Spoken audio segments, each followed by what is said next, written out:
বিশ্বনবী রাহমাতুল লিল আলামিন ডাক দিয়া বলে বেনমাজি বান্দার রূহ কবজ করার সময় কি পরিমাণ কষ্ট হয়ে জানেন আল্লাহর পয়গম্বর বলেন জিন্দা মানুষের শরীরের চামড়া টাইনা তুললে যেই পরিমাণ বান্দার কষ্ট হয় বেনমাজি বান্দার রূহ কবজ করার সময় মালাকুল মউত আজরাইল যখন লম্বা লম্বা নখ বিশিষ্ট আঙ্গুল দিয়া আশ্রাটা মারবে আল্লাহর বান্দা সহ্য করতে না পেরে হাউমাউ করে কান্না আরম্ভ করিয়া দেয়। ভাইরা আমার বেনমাজি বান্দার শাস্তি কিন্তু মরণের আগ থেকেই আরম্ভ হইয়া যায়, সক্রাতের সময় থেকেই আরম্ভ হইয়া যায়। বেনমাজি বান্দাকে যখন কবরের মধ্যে রাখা হয়, কবরের উভয় পাশের মাটি এমন ভাবে বেনমাজি বান্দাকে আঘাত করতে থাকে, এমন ভাবে চাপ দিতে থাকে। আল্লাহর পয়গম্বর বলেন বেনমাজি বান্দাদেরকে কবরের মাটি যেই মুহূর্তে চাপ দিবে ডানের হাড্ডিগুলা বামে চলে যাবে, বামের হাড্ডিগুলা ডান পাশে চলে আসবে। এইভাবে কবরের মধ্যে তাদেরকে শাস্তি দেওয়া হবে। ভাইয়েরা আবার শুধু তাই না, আল্লাহর পয়গম্বর বিশ্ব নবী রাহমাতুল লিল আলামিন বলেন বেনমাজি বান্দাদেরকে যখন হাসরের ময়দানে উঠানো হবে, ওই হাজার হাজার মাইল দূরের সূর্যটা বেনমাজি বান্দার আধ হাত উপরে আনা হবে। ভাইয়েরা আমার আল্লাহর পয়গম্বর বিশ্ব নবী রাহমাতুল লিল আলামিন বলেন উম্মতরা রে, ওই বেনমাজি বান্দার মগজটা পানির মতো গলে গলে জমিনের মধ্যে পড়তে থাকবে। বেনমাজি বান্দার শরীরটা গাম শুরু হয়ে যাবে, শরীর থেকে এমন পরিমাণ গাম হবে যে তার গামের কারণে তার গামের মধ্যে কোনো বেনমাজি বান্দার হাঁটু পরিমাণ পানি হয়ে যাবে, কোনো বেনমাজি বান্দার কোমর পরিমাণ পানি হয়ে যাবে, কোনো বেনমাজি বান্দার বুক পরিমাণ পানি হয়ে যাবে, কোনো বেনমাজি বান্দার গামের পানির মধ্যে সাঁতার কাটা আরম্ভ করবে। ভাইয়েরা আমার হিসাব নিকাশ যখন শেষ হয়ে যাবে, আল্লাহর বান্দার আমলনামা মহান আল্লাহ ডান হাতে না দিয়ে বাম হাতের মধ্যে দিবে। कौनैन का मुख्तार खुदा तुमको बनाया, कौनैन का मुख्तार खुदा तुमको बनाया, उम्मत का निगहबान खुदा तुमको बनाया, उम्मत का निगहबान खुदा तुमको बनाया। मौला मेरा आका मेरा रहमत का नबी है, मौला मेरा आका मेरा रहमत का नबी है। सरकार मदीना है उमा है अरबी है, सरकार मदीना है उमा है अरबी है। उल्फत में बराबर के वफा हो के जफा हो, उल्फत में बराबर के वफा हो के जफा हो। हर चीज़ में लज्जत है अगर दिल में मज़ा हो, हर चीज़ में लज्जत है अगर दिल में मज़ा हो। मैं दूर है मजबूर हो ऐ सईद आलम, मैं दूर है मजबूर हो ऐ सईद आलम। दीदार दिखाते नहीं आवाज़ सुना दो, दीदार दिखाते नहीं आवाज़ सुना दो। সৈয়দ মুগনি একতা যুব সংঘ কর্তৃক আয়োজিত আজকের এই ৭ম বার্ষিক ইসলামী মহাসম্মেলনের বর্তমান অধিবেশনে সভাপতির মঞ্চে আসীন মুআজ্জাজ মুকাররম জনাব সদরে মুহতারাম, সামনে উপবিষ্ট অত্র এলাকার মুরব্বিয়ানে কেরাম, কলিজার টুকরা নওজোয়ান যুবক ভাইয়েরা, পর্দার আড়ালে অবস্থানরত আবেদা সালেহা সম্মানিতা মা ও বোনেরা, আসুন আমরা সবাই মিলে মহান রবের দরবারে শুকরিয়া আদায় করি। যেই মহান রব আমাদেরকে দয়া করে, মায়া করে, মহব্বত করে ভালোবেসে এই ফিতনার যুগ, বর্বরতার যুগকে অপেক্ষা করে দুনিয়ার হাজারো ব্যস্ততা থেকে ফারেক করে দুনিয়ার এই জান্নাতি বাগানের জন্য আপনাকে আমাকে কবুল করেছেন। আমরা আসতে পেরেছি, বসতে পেরেছি, খুশি না বেজার? আরো উঁচু আওয়াজে বলেন, খুশি না বেজার? যে আল্লাহ আমাদেরকে খুশি করলেন সেই আল্লাহকে খুশি করার দরকার আছে না নাই? টাকা পয়সা দিয়ে আল্লাহকে খুশি করা যায়? জায়গা জমি দিয়ে আল্লাহকে খুশি করা যায়? আল্লাহ বলেন, বান্দা যখন আমার দরবারে শুকরিয়া আদায় করে আমি আল্লাহ আমার বান্দার উপরে খুশি হইয়া যাই। জুড়ে কোন সুবহানাল্লাহ। তাই সেই মহান রবকে সন্তুষ্ট করার লক্ষ্যে মনের সবটুকু আবেগকে উজাড় করে, গলার সবটুকু আওয়াজকে বিলীন করে উচ্চ আওয়াজে একবার বলি আলহামদুলিল্লাহ। মুআজ্জাজ হাজিরিন, আমি আপনাদের সামনে মহাগ্রন্থ আল কোরআনের একখানা আয়াতের প্রথম অংশ তেলাওয়াত করেছি। আলোচনার শুরুতে আল্লাহর কাছে তৌফিক কামনা করি, আল্লাহ যেন উক্ত অংশকে সামনে রেখে আমাদের প্রত্যেকের ফায়দা হয় এমন কিছু দিনই কথা বলার তৌফিক দান করেন। ওয়ামা তৌফিক ইল্লা বিল্লাহ। আলোচনায় যাওয়ার আগে আপনাদেরকে উদ্দেশ্য করে দুই একটা কথা বলতে চাই। যেই জায়গায় আপনারা বসে আছেন রসুলের বাসায়, এই জায়গা জান্নাতের বাগান। এই প্যান্ডালের বাহিরে যে জায়গাটুকু আছে সেই জায়গাটা হলো দুনিয়ার সাধারণ জায়গা। ইয়ারে হাজিরিন, আল্লাহর রাসূল সাল্লাল্লাহু আলাইহি ওয়াসাল্লাম বলেন, যেই সমস্ত জায়গার মধ্যে কোরআন হাদিসের আলোচনা করা হয়, আল্লাহ তাআলার জিকির আজকার করা হয়, রাসূলের উপর দরুদ পাঠ করা হয়, সেই সমস্ত জায়গায় সরাসরি আল্লাহর পক্ষ থেকে রহমতের সকিনা নাজিল করা হয়। আরো জোরে কন্যা সুবহানাল্লাহ। এখন আমার যেই সমস্ত ভাইয়েরা এই যে মাহফিলের প্যান্ডালের একেবারে মুখে দাঁড়াই আছে, আপনারা কিন্তু এই 10 হাত জায়গার জন্য বরকত থেকে বঞ্চিত। এই 10 হাত ভিতরে চলে আসলে আপনারা রহমতের মালিক হইয়া যান। আপনাদের উপরে সরাসরি আল্লাহর পক্ষ থেকে রহমতের সকিনা নাজিল হবে। আর আপনারা এই 10 হাত জায়গার জন্য আল্লাহর রহমত থেকে বঞ্চিত হচ্ছেন। আমার অনেক কষ্ট হইতেছে আপনাদের জন্য। মেহেরবানি করে ভিতরে চলে আসুন। ইয়ারে হাজিরিন, আজকে এত সুন্দর একটা আয়োজন কিন্তু মানুষ নাই। সিলেটের জমিন, উলামায়ে কেরামের জমিন, ওলিয়া উলিয়ার জমিন, মুজাররদি ইয়ামুনি শাহজালাল রহমতুল্লাহ আলাইহির পুণ্যভূমি। এই জায়গায় যদি ওয়াজ মাহফিলে মানুষের অবস্থা এমন হয়, ইয়ারে হাজিরিন, বলার ভাষা নাই। আসলে আজকে দেখেন, এই জায়গায় যদি ওয়াজ মাহফিল না হইয়া গান বাজনা করা হইতো, কালো একটা নর্তকী আনা হইতো, বয়স্ক কালো, যার দিকে রুচিওয়ালা পুরুষ একবার চাইলে দ্বিতীয়বার চাইতে চায় না, এমন একটা মহিলার আইনা যদি এই জায়গায় গান বাজনার ব্যবস্থা করা হইতো, আপনারাই কোন তো মানুষের অভাব হইতো? জায়গা দেওয়া সম্ভব হইতো? প্রশ্ন হলো, গান বাজনা হলে ওই জায়গায় মানুষ হয়, ওয়াজ মাহফিলে মানুষ হয় না। এর কারণটা কি?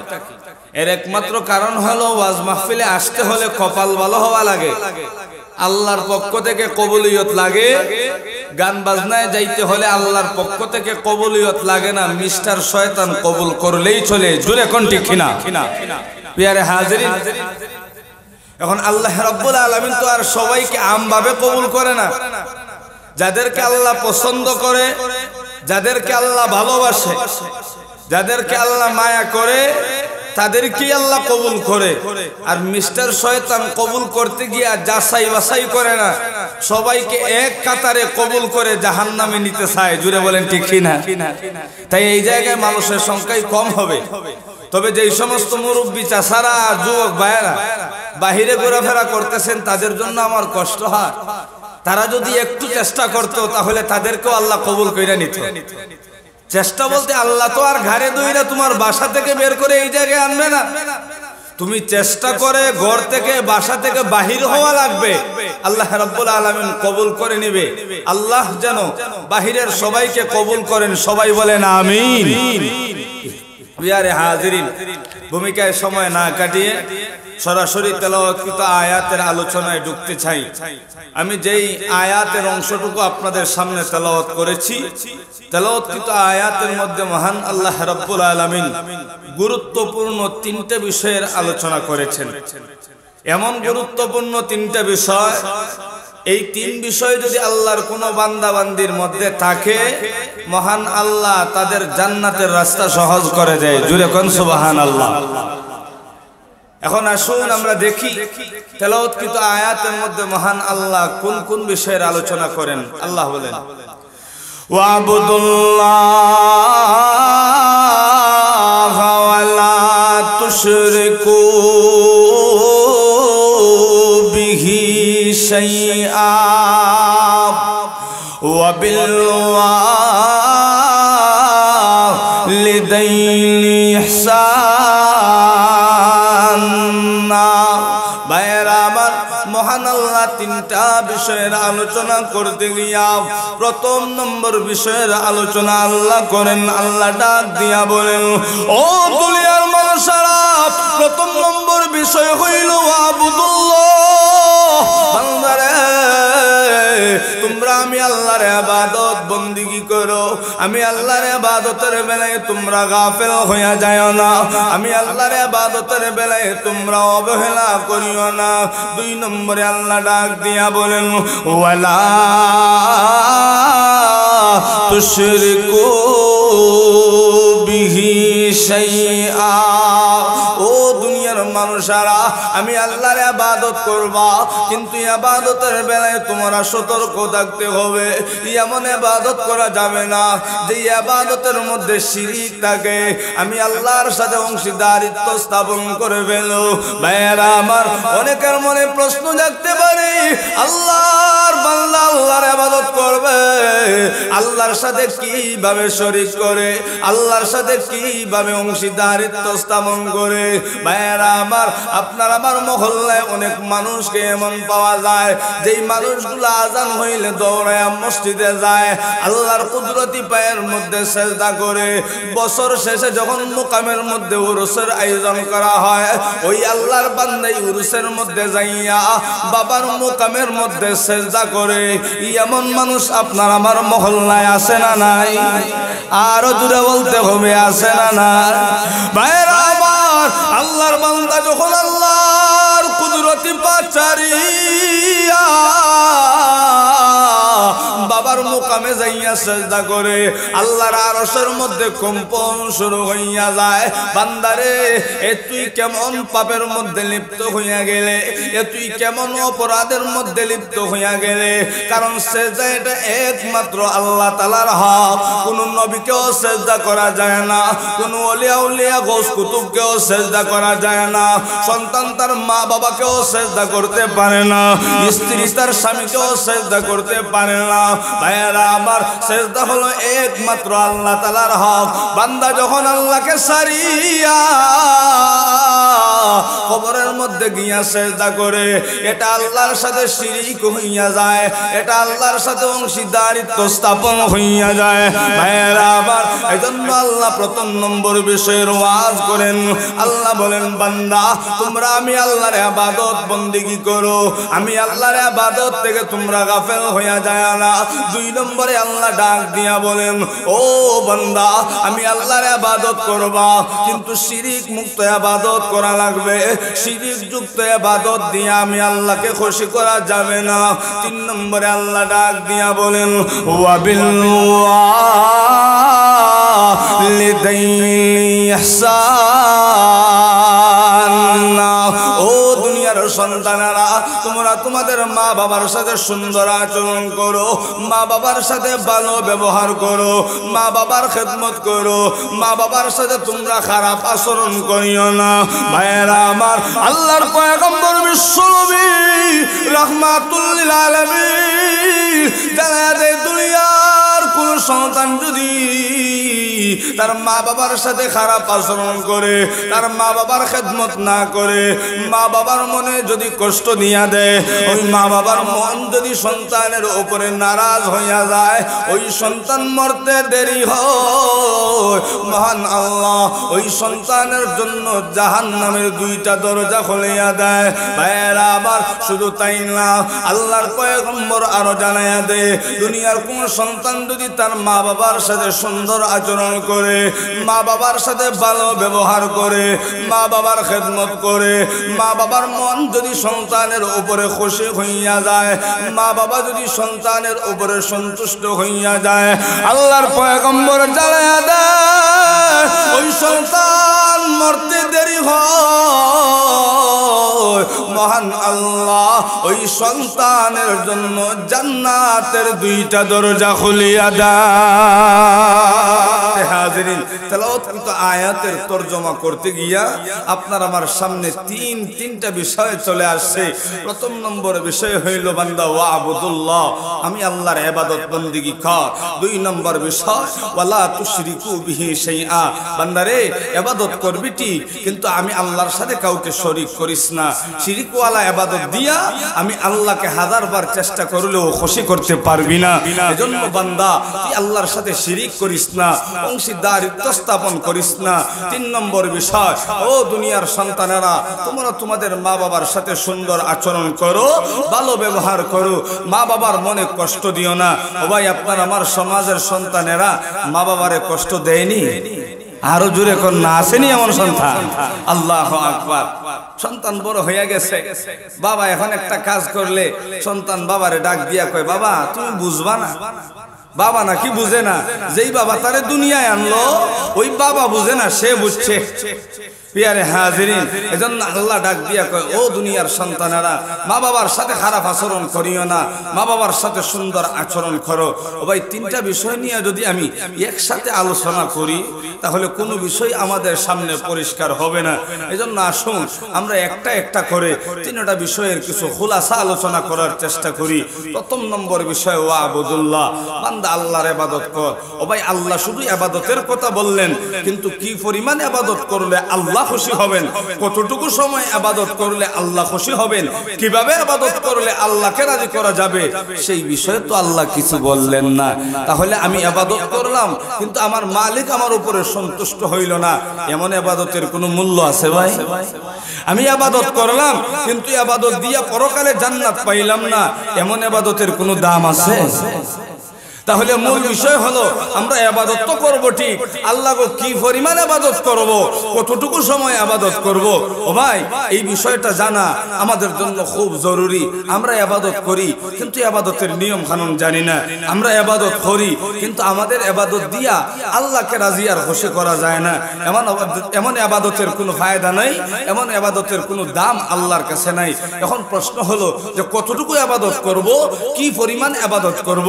ও ভাই, আমরা যখন আমাদের আকাবির আসলাফ বুজুর্গানে দ্বীনের কাছে যাই, ইয়া মুরিদ হই, তাসাউফের লাইনে সবখানি, তখন যদি জিজ্ঞাসা করা হয়, হুজুর আমরা তো ইবাদত করব, কি পরিমাণ ইবাদত করলে আমার মালিক আমার উপর সন্তুষ্ট হবে, কতটুকু সময় ইবাদত করলে আমার মালিক আমার উপর সন্তুষ্ট হবে, তখন অনেক বুজুর্গানে দ্বীনগণ বলেন, বাবারে তুমি যদি তোমার ইবাদত দিয়ে আল্লাহকে সন্তুষ্ট করতে চাও তাহলে তোমার জিন্দেগীর প্রতিদিনের 24 ঘন্টা সময় আল্লাহর ইবাদতের মধ্যে কাটাও। চিল্লে এখন সুবহানাল্লাহ। ওই কয় ঘন্টা সময়? 24 ঘন্টা সময়। এখন আপনারাই বুঝে থাকলে বলুন তো দেখি, একজন মানুষের জন্য 24 ঘন্টা সময় ইবাদত করা সম্ভব? একজন মানুষ সুস্থ থাকতে হলে তার ঘুমের প্রয়োজন, একজন মানুষ সুস্থ থাকতে হলে তার খাবার দাবারের প্রয়োজন, একজন মানুষ সুস্থ থাকতে হলে প্রস্রাব পায়খানার প্রয়োজন, একজন মানুষ সুস্থ থাকতে হলে তার স্ত্রীর সাথে সময় কাটানোর প্রয়োজন, একজন মানুষ সুস্থ থাকতে হলে তার বাচ্চাদেরকে সময় দেওয়ার প্রয়োজন, আছে না নাই? তো এই সমস্ত কাজগুলো যখন আল্লাহর বান্দা করে করে তখন তো 24 ঘন্টা থেকে সময় কইমা যায়। তাহলে বোঝা গেল আমাদের আকাবিররা যেই কথাটা বলছেন কথাটা অযৌক্তিক হয়ে গেছে, কথার মধ্যে ভুল আছে অথবা কথাটা মিথ্যা হয়ে গেছে। মাইনা নিলাম অল্প কিছু সময়ের জন্য যে আমাদের আকাবির আসলাফ বুজুর্গানে দিনের কথার মধ্যেও সন্দেহ থাকতে পারে। তাহলে আসুন আমরা একটু পয়গম্বরকে জিজ্ঞাসা করি, ওগো আল্লাহর পয়গম্বর, আপনার উম্মতের জন্য 24 ঘন্টা ইবাদত বন্দেগী করা সম্ভব কিনা? ভাই আল্লাহর পয়গম্বরকে এই প্রশ্ন করা হলে 1500 বছর আগে আল্লাহর পয়গম্বর জানায়া যায় আমার কোন উম্মত যদি 24 ঘন্টা ইবাদত করতে চায় আমার উম্মতের জন্য 24 ঘন্টা ইবাদত করা শুধু সম্ভব না, আমার উম্মতের জন্য 24 ঘন্টা ইবাদত করা একেবারে সহজ। জোরে কর না সুবহানাল্লাহ। ওই নবীর কথার মধ্যে সন্দেহ আছে? আকাবির আসলাফ বুজুর্গানের দিনের কথা মাঝে মাঝে ভুল হতে পারে, কিন্তু নবীর কথার মধ্যে ভুল হতে পারে? কেউ যদি বলে নবীর কথার মধ্যে সন্দেহ আছে তার ঈমানই নাই। কারণ নবীর কথায় ভুল হইলে পুরা শরীয়ত নষ্ট হইয়া যায়। তো নবী যেহেতু বলছে উম্মতের জন্য 24 ঘন্টা ইবাদত করা সম্ভব, এর মানে সম্ভব, কিন্তু সমস্যা হইল আমরা পদ্ধতি জানি না। এটা হলো আমাদের ব্যর্থতা। ভাই আমি 24 ঘন্টা ইবাদত বন্দেগীর রুটিনটা আপনাদেরকে মিলাইয়া দেই, কে কে করতে রাজি একটু হাত উঠাই আল্লাহরে দেখান। আল্লাহ কবুল করুন, সবাই কোন আমিন। হাত নামান, গুরুত্ব দিয়া মনোযোগ দিয়ে কথাগুলো শুনবেন যে আল্লাহর একজন বান্দা কিভাবে 24 ঘন্টা ইবাদত করতে পারে। এই বিষয়টা বোঝানোর জন্য আমি দৃষ্টান্ত হিসাবে আপনাদের সামনে নবীর জামানার একটা ঘটনা পেশ করব। যারা মনোযোগ দিয়ে এই ঘটনাটা শুনবেন আপনাদের এই ঘটনার মধ্যখান দিয়েই 24 ঘন্টার রুটিনটা পাওয়া যাবেন। লক্ষ্য করে দেখেন, আল্লাহর পয়গম্বর বিশ্ব নবী রাহমাতুল লিল আলামিন একদিন বসে আছেন, তো হঠাৎ করে একজন যুবতী সাহাবিয়া, অল্প বয়স্কা যুবতী সাহাবিয়া, খুব সুন্দর, এখনো বিয়া শাদী হয় নাই, এমন একজন সাহাবিয়া রসুলের সামনে হাজির হইয়া আল্লাহর রসুলকে ডাক দিয়া বলেন, ইয়া রাসূলুল্লাহ, ইয়া হাবিবাল্লাহ, ওগো নবীজি, আমার তো বিয়ার বয়স হইছে, আমার জন্য একজন নেককার স্বামীর ব্যবস্থা করেন। জুড়ে কোন সুবহানাল্লাহ। ওই কত সুন্দর সমাজ, মেয়ের বিয়ার বয়স হইছে, সরাসরি রসুলের সামনে হাজির হয়ে গেছে, নবী গো আমার স্বামী লাগবে। কিন্তু আপনার আমার সমাজের অবস্থা, মেয়ের বিয়ার বয়স হয় বাবার অবহেলা, মেয়ের বিয়ার বয়স হয় মায়ের অবহেলা, চাকরির জন্য মা বাবা মেয়েকে বয়স বাড়ায়া দেয়, অপেক্ষা করতে থাকে। আর মাশাআল্লাহ মেয়েটাও এমন লজ্জাবতী, মেয়ের বিয়ার বয়স হয়, লজ্জার কারণে আব্বার কাছে বলতে পারে না, লজ্জার কারণে আম্মার কাছে বলতে পারে না। এমন লজ্জাবতী মেয়ে আপনার আমার সমাজে আসে না? নাই। কিন্তু ওই লজ্জাবতী বোনটাই আবার রাত্রের বেলা এন্ডুরের সেট হাতের মধ্যে লইয়া, একটা টাচ মোবাইল হাতের মধ্যে লইয়া 5টা 7টা ফুলার লগে কথা বলে, এমন বেহায়া মেয়ে আপনার আমার সমাজে আসে না? নাই। এই যে মেয়েটা রাত্রের বেলা পাপ কাজ করলো, এই পাপ কাজের বিচার আল্লাহ করবেন কি করবেন না? মেয়ের বিচার করবেন, কিন্তু এর আগে মেয়ের বাবার বিচার, এর আগে মেয়ের মায়ের বিচার, এর আগে মেয়ের বড় ভাইয়ের বিচার, এরপরে মেয়ের বিচার। বলতে পারেন যে হুজুর অপরাধ করলো মেয়ে, বাবার বিচার কেন? বাবার বিচার এজন্য, বাবা যদি উপযুক্ত সময়ে মেয়েটাকে দিনদার একজন স্বামীর হাতে উঠাইয়া দিত, ওই মেয়ে আর অবৈধ কাজটা করতে পারতো না। জুড়ে কোন ঠিক কিনা? মা যদি তার মেয়েটাকে উপযুক্ত সময়ে দিনদার একজন স্বামীর হাতে উঠাইয়া দিত, ওই মেয়েটা অবৈধ কাজ করতো না। বড় ভাই যদি তার ছোট বোনটাকে উপযুক্ত সময়ে দিনদার একজন স্বামীর হাতে উঠাইয়া দিত, ওই মেয়েটা অবৈধ কাজের মধ্যে লিপ্ত হইতো না। এই যে বাবা তার দায়িত্বের মধ্যে অবহেলা করেছে, এই যে মা তার দায়িত্বের মধ্যে অবহেলা করেছে, এই যে বড় ভাই তার দায়িত্বের মধ্যে অবহেলা করেছে, এই অবহেলার কারণে, দায়িত্বের মধ্যে অবহেলা করার কারণে আগে বাবাকে বিচারের কাঠগড়ায় দাঁড় করানো হবে, এরপরে মাকে বিচারের কাঠগড়ায় দাঁড় করানো হবে, এরপরে বড় ভাইকে বিচারের কাঠগড়ায় দাঁড় করানো হবে, এরপরে মেয়ের বিচার। এজন্য বাবা যারা আছি সতর্ক হওয়ার দরকার আছে না নাই? বড় ভাই যারা আছি সতর্ক হওয়ার দরকার আছে না নাই? প্রিয় হাজিরিন, তো আসুন, রাসূলের জামানা কত সুন্দর ছিল। মেয়ের বিয়ার বয়স হইছে, রাসূলের সামনে হাজির হয়ে গেছে, নবী গো আমার একজন দিনদার স্বামী লাগবে। প্রিয় হাজিরিন, আল্লাহর রাসূল বলেন, ও আমার সাহাবিয়া, তোমার জন্য আমার যেই সাহাবীকে আমি স্বামী হিসাবে নির্বাচন করব, একটু বলো না তোমার স্বামীর মধ্যে কি কি গুণ থাকা লাগবে? ভাই আমরা যদি হইতাম 1 নম্বরে বড় বড় বাড়ি, 2 নম্বরে কোটি কোটি টাকা, 3 নম্বরে রং বেরঙের গাড়ির কথা উল্লেখ করতাম। কিন্তু নবী যখন সাহাবিয়াকে এই উল্লেখটা করেছে, ও আমার সাহাবিয়া, তোমার স্বামীর মধ্যে কি কি গুণ থাকা লাগবে, নবীর সাহাবিয়া আল্লাহর রাসূলকে সম্বোধন করে বলেন, ইয়া রাসূলুল্লাহ, ইয়া হাবিবাল্লাহ, ওগো নবীজি, আমার জন্য আপনি আপনার যেই সাহাবীকে স্বামী হিসাবে নির্বাচন করবেন, আমার স্বামীর মধ্যে নিম্নে 3টা গুণ থাকা লাগবে। কয়টা গুণ? আরো জুড়ে কর না, কয়টা গুণ? 3টা গুণ থাকা লাগবে। ভাই লক্ষ্য করে দেখুন সাহাবী আল্লাহর রাসূলকে কি কি গুণের কথা উল্লেখ করেছে। আল্লাহর পয়গম্বর বলেন, সাহাবিয়া গো, কি কি গুণ থাকা লাগবে একটু কইলা বলো। এমনিতেই সাহাবী আল্লাহর রাসূলকে সম্বোধন করে বলেন, ইয়া রাসূলুল্লাহ, ইয়া হাবিবাল্লাহ, আগো আল্লাহর পয়গম্বর, আপনি আপনার যেই সাহাবীকে আমার জন্য স্বামী হিসাবে নির্বাচন করবেন, আগো নবীজি, আমার স্বামীর মধ্যে নিম্নে 3টা গুণ থাকা লাগবে। প্রথম নম্বর গুণ হইল, আমার জন্য আপনার যেই সাহাবীকে স্বামী হিসাবে নির্বাচন করবেন, তিনি প্রতিদিন রাত্রের বেলায় ইবাদত বন্দেগী করা লাগবে। আগো নবীজি, রাত্রের বেলা যে ইবাদত বন্দেগী করবেন, 1 ঘন্টা 2 ঘন্টা নয় গো নবীজি, সারা রাত ইবাদত বন্দেগী করা লাগবে। আগো নবীজি, রাত্রের বেলা যে ইবাদত বন্দেগী করবেন, 1 দিন 2 দিন না গো নবীজি, সারা বছর ধারাবাহিক ইবাদত বন্দেগী করা লাগবে। ইয়া রাসূলুল্লাহ, ইয়া হাবিবাল্লাহ, আগো নবীজি, শুধু 1 বছর 2 বছর না গো নবীজি, বিয়ের দিন থেকে নিয়া মরণ পর্যন্ত প্রতিদিন রাত্রের বেলা সারা রাত ইবাদত বন্দেগী করা লাগবে। ওই গুণটা সহজ না কঠিন?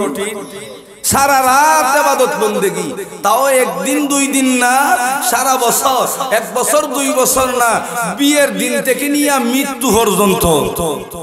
এখন আপনারাই বলুন তো, একজন পুরুষ যদি বিয়া করার পরে সারা জীবন সারা রাত ইবাদত বন্দেগী করা লাগে, বিয়া করার দরকার আছে? তা আরো জোরে হই না, দরকার আছে? হাজিরিন, যাই হোক, এরপরেও একটা সুযোগ আছে দিনের বেলা। কিন্তু সাহাবিয়া যখন 2 নম্বর শর্তটা দিছে, আল্লাহর পয়গম্বর বলেন, ও আমার সাহাবিয়া, 2 নম্বর কি শর্ত?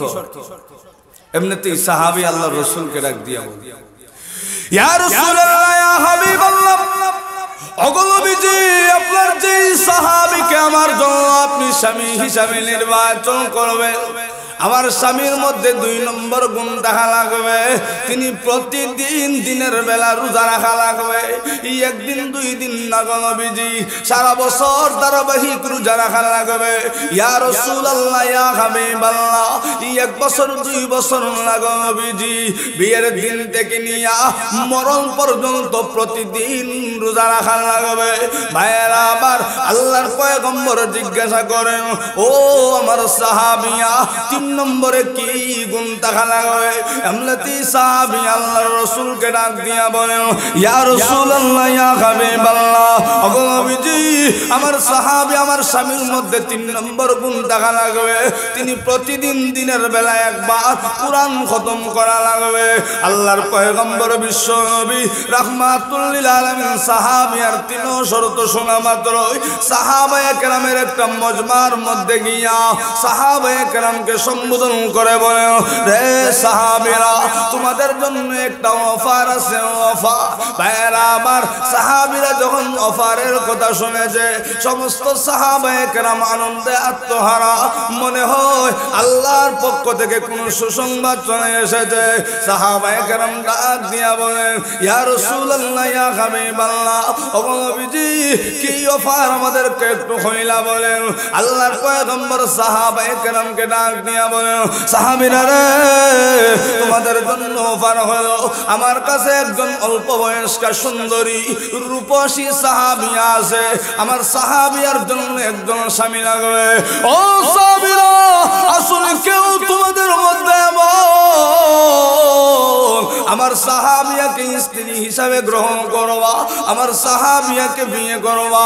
ভাইয়েরা আমার, যেই মুহূর্তে আল্লাহর পয়গম্বর এই ঘোষণা দিয়েছে, সমস্ত সাহাবায়ে কেরাম একসাথে হাত উঠাইয়া আল্লাহর পয়গম্বরকে ডাক দিয়া বলেন, ইয়া রাসূলুল্লাহ, ইয়া হাবিবাল্লাহ, ওগো নবীজি, আমি আপনার সাহাবিয়াকে বিয়ে করতে চাই। একজন দুইজন না, যত সাহাবী নবীর সামনে বসা ছিলেন সব সাহাবী একসাথে হাত উঠাইছে, নবী গো, আমি আপনার সাহাবিয়াকে বিয়ে করতে চাই। যারা একটা দুইটা করছেন তারাও হাত উঠাইছেন, কারণ শরীয়ত 4টা পর্যন্ত সমর্থন করে যদি আপনার সামর্থ্য থাকে। আপনি যদি সামর্থ্যবান হন তাহলে আপনার ব্যাপারে শরীয়ত 4টা পর্যন্ত সমর্থন করে। এজন্য যে সমস্ত সাহাবায়ে কেরামরা সামর্থ্যবান ছিলেন তারা একটা দুইটা যারা করছেন তারাও হাত বাড়াইছেন, নবী গো, আমি আপনার সাহাবিয়াকে বিয়ে করতে চাই। আল্লাহর পয়গম্বর বলেন, ও সাহাবীরা, বিয়ে তো করবাটি, শর্ত আছে 3টা। যেই সাহাবী আমার এই 3 শর্ত মানতে পারবে তার কাছেই আমার সাহাবিয়াকে বিয়ে দেওয়া হবে। ইয়ারে হাজিরিন, সাহাবায়ে কেরাম মনে মনে টেনশনের মধ্যে হইরা গেছেন, হায় রে, না জানি আবার রাসূল কি শর্ত দেয়।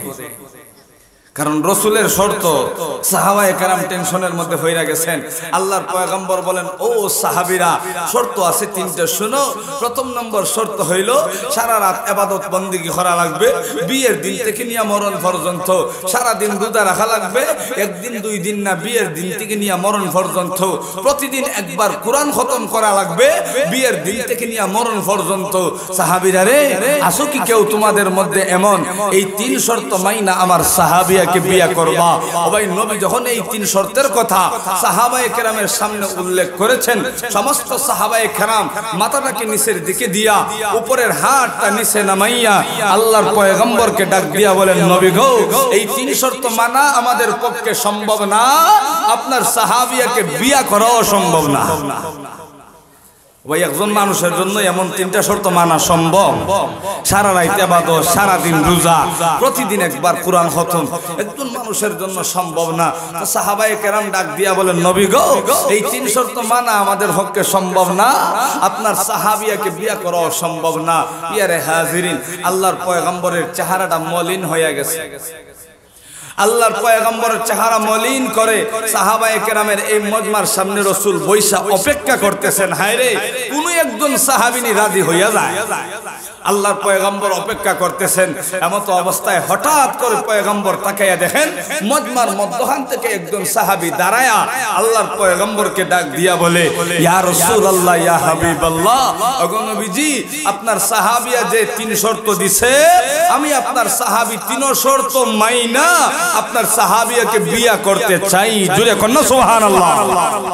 ওই সাধারণ কথা, সারা রাত ইবাদত, সারা দিন রোজা, প্রতিদিন একবার কোরআন খতম, সাহাবী এই 3 শর্ত মাইনা নিছে, এরপরে সাহাবিয়াকে বিয়ে করা লাগবে। আল্লাহর পয়গম্বরের চেহারা, আল্লাহর পয়গম্বর খুশি হয়ে গেছে যে আমার একজন সাহাবী রাজি হইয়া গেছে। আল্লাহর পয়গম্বর সাহাবীকে কাছে আনলেন, সাহাবিয়াকে কাছে আনলেন, উভয়ের মধ্যে বিয়া ভরাইয়া দিলেন। এখন তারা স্বামী স্ত্রী হইয়া গেছে। আল্লাহর পয়গম্বর বললেন, ও আমার সাহাবী আর সাহাবিয়া, তোমরা উভয় মিলা বাড়িতে যাও, সুন্দর করে তোমাদের সংসারটা সাজাও। ভাই, সাহাবী এবং সাহাবিয়া উভয় মিলা বাড়িতে গেছে। কিতাবের মধ্যে আসে, যেই মুহূর্তে বাড়িতে প্রবেশ করছে এমনিতেই মুয়াজ্জিন মসজিদে এশার আযান দিয়ে দিছে। ভাই, মুয়াজ্জিন মসজিদে এশার আযান দেওয়া মানা আল্লাহর পয়গম্বরের সাহাবী রাতের বেলার ডিউটি শুরু হইয়া যাওয়া। কারণ রাতের বেলা ডিউটি কি? সারা রাত ইবাদত বন্দেগী করা। পয়গম্বরের সাহাবী এবং সাহাবিয়া স্বামী স্ত্রী উভয় মিলা যখন বাড়িতে আইছে, এমনিতেই মুয়াজ্জিন মসজিদে এশার আযান দিছে। স্ত্রী স্বামীকে ডাক দিয়া বলে, বিয়ার প্রথম দিন, বিষয়টা বুঝছেন, বিয়ের মাত্র প্রথম দিন স্বামী স্ত্রী যখন বাড়িতে ঢুকছে, স্ত্রী স্বামীকে ডাক দিয়া কয়, ও স্বামী, মুয়াজ্জিন মসজিদে এশার আযান দিছে, যান আপনি সুন্দর করে ওযু বানাইয়া এশার নামাজটা আদায় করেন। জোরে কন্না সুবহানাল্লাহ। ওই এটা হলো নেককার স্বামী স্ত্রীর গুণ। প্রথম দিনেই নেককার স্ত্রী তার স্বামীকে ইবাদতের জন্য আগ্রহ যোগাইয়া দেয়। আল্লাহর পয়গম্বরের সাহাবী বাড়ি থেকে মসজিদের উদ্দেশ্যে রওনা করছে, এশার নামাজ আদায় করে বাসার মধ্যে চলে আসছে। ও ভাই, আপনারাই বুঝে থাকলে বলুন যে এশার নামাজের পরে স্বামীর আল্লাহর পয়গম্বরের সাহাবী ঘুমাবে না ইবাদত করবে? আরো জোরে কর না, ঘুমাবে না ইবাদত করবে? ইবাদত করবে, কারণ ইবাদতের শর্ত দিয়েই কিন্তু সাহাবিয়াকে বিয়ে করা হয়েছে। কিন্তু লক্ষ্য করে দেখা যায় পয়গম্বরের সাহাবী এশার নামাজ আদায় কইরা যেই মুহূর্তে বাড়িতে আইছে, বাড়িতে আসার পর স্ত্রীর সাথে কোনো কথাবার্তা নাই, খাবার দাবারের সাথে কোনো সম্পর্ক নাই, সরাসরি বিছানার মধ্যে গিয়া শুইয়া পড়ছে। এখন আপনারাই বলুন তো দেখি, নতুন স্ত্রী ঘরের মধ্যে আইছে, আর নয়া বউয়ের মাত্র প্রথম নম্বর শর্তটা রাত্রের বেলা ইবাদত করা। এই শর্তটা যখন স্বামী লঙ্ঘন করে রাত্রের বেলা ঘুমাইয়া যায়, নতুন বউয়ের মনটা বেজার না খুশি? বেজার হইয়া গেছে। স্ত্রী মনে মনে চিন্তা করে, হায় রে, শর্ত দিলাম কি আর হইলটা কি? শর্ত দিলাম সারা রাত ইবাদত বন্দেগী, শর্ত দিয়া তো আমি হল্লাম বিপদে। আমার স্বামী তো রাত্রের বেলা খাইলই না, আমার সাথে কথাবার্তাও বললো না, রাত্রের বেলা এশার নামাজ পড়ে ঘুমাইয়া পড়লো। স্ত্রী মনে মনে চিন্তা করে, আর আল্লাহর পয়গম্বরের সাহাবী সারা রাত বিছানার মধ্যে ঘুমায়, সারা রাত ঘুমায়, আর স্ত্রীর ঘুম নাই, সারা রাত সজাগ অপেক্ষার প্রহর গন্তে গন্তে সেহরির সময় হইয়া গেছে। যেই মুহূর্তে সেহরির সময় হইছে, স্ত্রী মনে মনে চিন্তা করে যে হয়তো দিনের বেলা রোজা রাখার কথা, তাইলে সেহরির সময় সেহরি খাওয়ার দরকার আছে না নাই?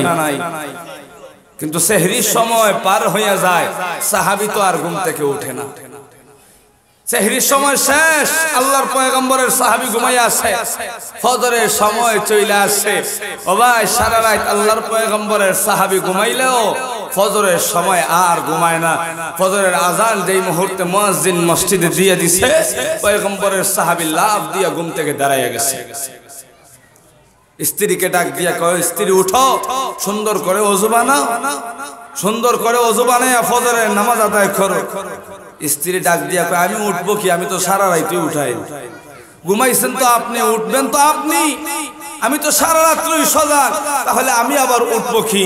স্ত্রী ঘরের মধ্যে ফজরের নামাজ আদায় করে, পয়গম্বরের সাহাবী মসজিদে গিয়া ফজরের নামাজ আদায় করে, ফজরের নামাজ শেষ, স্বামী চলে আসছে বাড়িতে।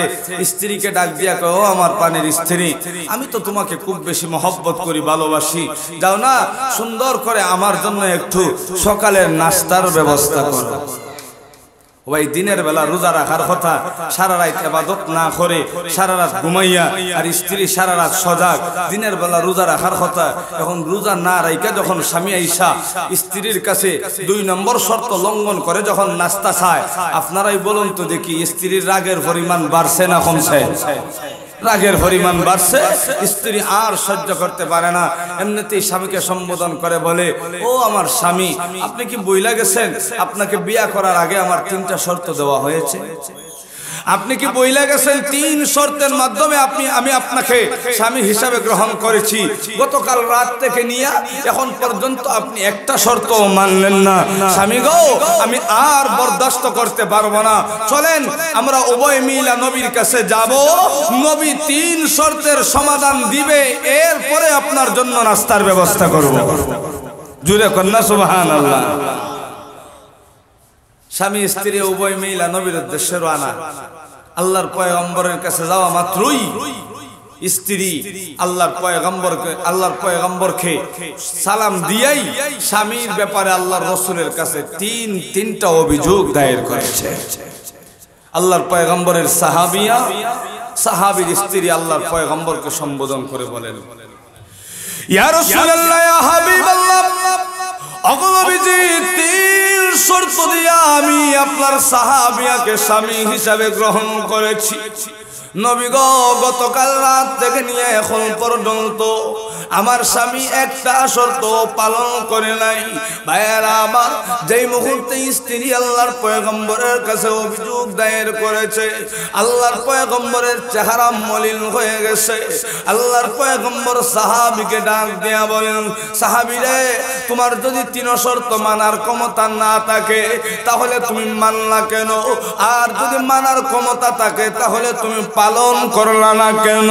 ভাইয়েরা আমার, আল্লাহর পয়গম্বর যখন সাহাবীকে এই কথা বলেছে, আল্লাহর পয়গম্বরের সাহাবী আল্লাহর পয়গম্বরকে ডাক দিয়া বলেন, ইয়া রাসূলুল্লাহ, ইয়া হাবিবাল্লাহ, ও নবীজি, আমার স্ত্রী আপনার কাছে অভিযোগ দায়ের করেছে। গতকাল রাত থেকে নিয়ে এখন পর্যন্ত আমার স্ত্রীর দেওয়া 3 শর্ত থেকে একটা শর্ত আমি পালন করি নাই। ইয়া রাসূলুল্লাহ, ইয়া হাবিবাল্লাহ, ও আল্লাহর পয়গম্বর,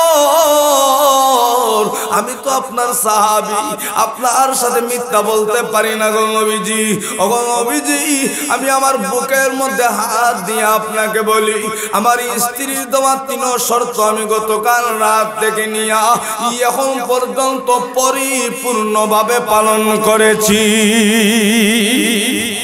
স্ত্রী অভিযোগ করলো পালন করে নাই, আর সাহাবী আল্লাহর রাসূলকে ডাক দিয়া বলেন, নবী গো, আমি 3 শর্ত পরিপূর্ণভাবে পালন করছি। জুড়ে কন্যা সুবহানাল্লাহ। পয়গম্বরের সাহাবী পয়গম্বরের সাথে মিথ্যা বলতে পারে না। আল্লাহর পয়গম্বর বলেন, ও সাহাবী, স্বামী স্ত্রী উভয় তো এক রুমেই ছিলা, তুমি যদি পালন করেই থাকো তাহলে তো তোমার স্ত্রী দেখার কথা, আর তোমার স্ত্রী যদি দেখাই থাকে তাহলে তোমার স্ত্রী মিথ্যা বলবে কেন? এর কারণ কি? সাহাবী রে, তুমি কিভাবে 3 শর্ত পরিপূর্ণভাবে পালন করেছো তোমার স্ত্রীর সামনে একটু খুইলা বলো। পয়গম্বরের সাহাবী 3 শর্ত কিভাবে পালন করছে স্ত্রীর সামনে 3 শর্তের বিবরণ দিতেছে। আল্লাহর পয়গম্বরের সাহাবী আল্লাহর পয়গম্বরকে ডাক দিয়া বলেন, ইয়া রাসূলুল্লাহ, ইয়া হাবিবাল্লাহ, ওগো আল্লাহর পয়গম্বর, আমার স্ত্রীর প্রথম নম্বর শর্ত ছিল আমি যেন সারা রাত ইবাদত বন্দেগী করি। নবী গো, আমার স্ত্রী অভিযোগ দিয়েছে আমি রাতের বেলা ইবাদত বন্দেগী করি নাই।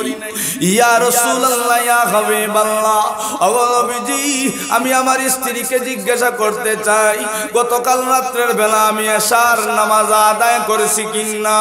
ভাইয়েরা আমার, যেই মুহূর্তে স্বামী স্ত্রীকে জিজ্ঞাসা করে এশার নামাজ আদায় করেছি কিনা, স্ত্রী ডাক দিয়া বলে, নবী গো, আমার স্বামী সুন্দর করে ওযু বানাইয়া এশার নামাজ আদায় করেছে।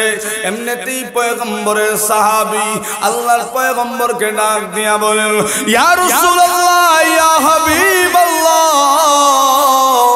ও আল্লাহর পয়গম্বর, আপনি না হাদিসের মধ্যে বলেছেন আপনার যেই সমস্ত উম্মতেরা, আল্লাহর যেই সমস্ত বান্দারা সুন্দর করে ওযু বানাইয়া একমাত্র তার রবকে সন্তুষ্ট করার জন্য বা জামাতে এশার নামাজ আদায় করবে, মহান আল্লাহ ওই বান্দার উপরে এত বেশি খুশি হয়ে যায় যে এশার নামাজের বিনিময়ে ওই বান্দার আমলনামায় মহান আল্লাহ অর্ধেক রাত ইবাদত বন্দেগীর সব দান করে। ভাইয়েরা আমার, পয়গম্বরের সাহাবী পয়গম্বরকে ডাক দিয়া বলেন, ইয়া রাসূলুল্লাহ, ইয়া হাবিবাল্লাহ, ওগো নবীজি, আপনার এই হাদিসটা সত্য না মিথ্যা? আল্লাহর পয়গম্বর বলেন, সাহাবীরা অবশ্যই সত্য। নবী গো, আপনার হাদিস যদি সত্য হয়ে থাকে আপনি বলেন না এশার বিনিময়ে মহান আল্লাহ আমার আমলনামায় অর্ধেক রাত ইবাদত বন্দেগীর সওয়াব দিবেন কিনা?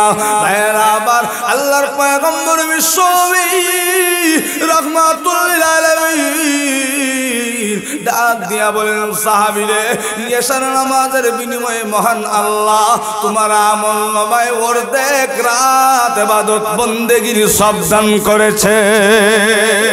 ইয়ারে হাজির, আল্লাহর পয়গম্বরের সাহাবী যখন অর্ধেক রাতের হিসাব দিয়া দেয়, স্ত্রী আল্লাহর পয়গম্বরকে ডাক দিয়া বলে, নবী গো, আমার তো অর্ধেক রাতের শর্ত ছিল না, আমার শর্ত ছিল আমার স্বামী সারা রাত ইবাদত বন্দেগী করবে।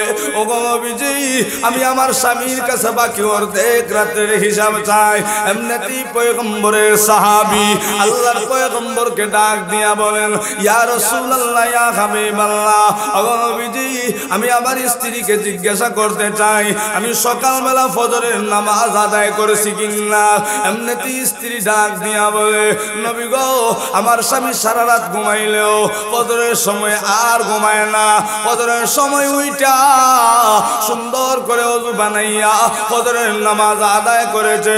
সাহাবী আল্লাহর পয়গম্বরকে ডাক দিয়া বলেন, ইয়া রাসূলুল্লাহ ইয়া হাবিবাল্লাহ, ওগো নবীজি আপনি না হাদিসের মধ্যে বলেছেন গো আপনার যেই সমস্ত উম্মতেরা আল্লাহর যেই সমস্ত বান্দারা এশার নামাজ আদায় করে ঘুমায়া যাবে ফজরের নিয়ত করে আবার ফজরের সময় উইটা ফজরের নামাজ আদায় করবে, মহান আল্লাহ এশার বিনিময়ে অর্ধেক রাত ইবাদত বন্দেগীর সব দান করে আর ফজরের বিনিময়ে বান্দারা আমল নামায় আরো অর্ধেক রাত ইবাদত বন্দেগীর সব দান করে।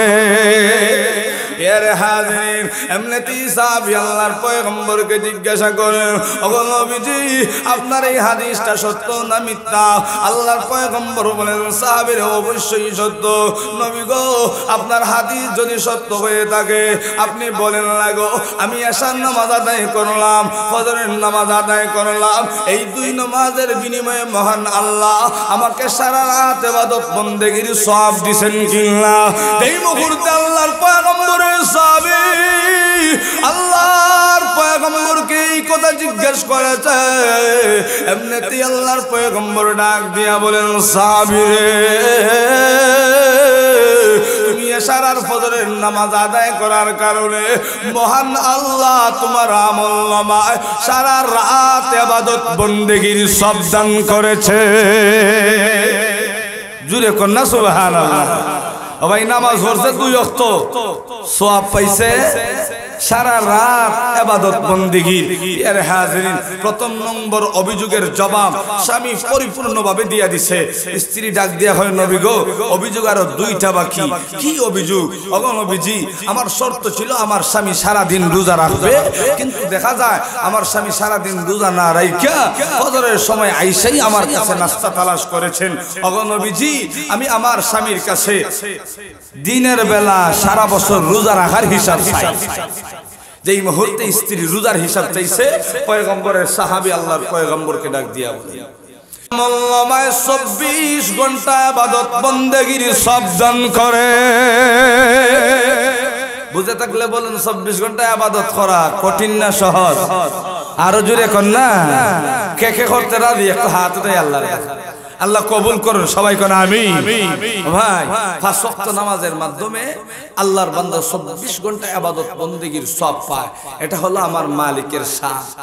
কারণ বান্দা তো ছোট, বান্দার দয়াও ছোট, বান্দার চাওয়াও ছোট। আমার আল্লাহ বড়, বান্দা চায় কম, আল্লাহ দেয় বেশি। এটা হলো আমার মালিকের শান। ও ভাই কিন্তু এত কিছু আল্লাহ দেওয়ার পরেও আল্লাহর যেই সমস্ত বান্দারা আল্লাহর গণ্ডির বাহিরে চইলা যায় পরকালে তাদের অবস্থা কিন্তু বড় ভয়ানক। 2-1 মিনিটে বলবো যারা 5 ওয়াক্ত নামাজ আদায় করে না, বেনমাজি হইয়া কবরে যায়, তাদের অবস্থা কি হবে বলবো 2-1 মিনিটে। দ্বিতীয়টা আলোচনায় কিন্তু পরে যাব। এজন্য আল্লাহ রাব্বুল আলামিন তেলাওয়াতকৃত আয়াতের মধ্যে বলেন, ওয়াবুদুল্লাহ ওয়ালা তুশরিকু বিহি শাইআ।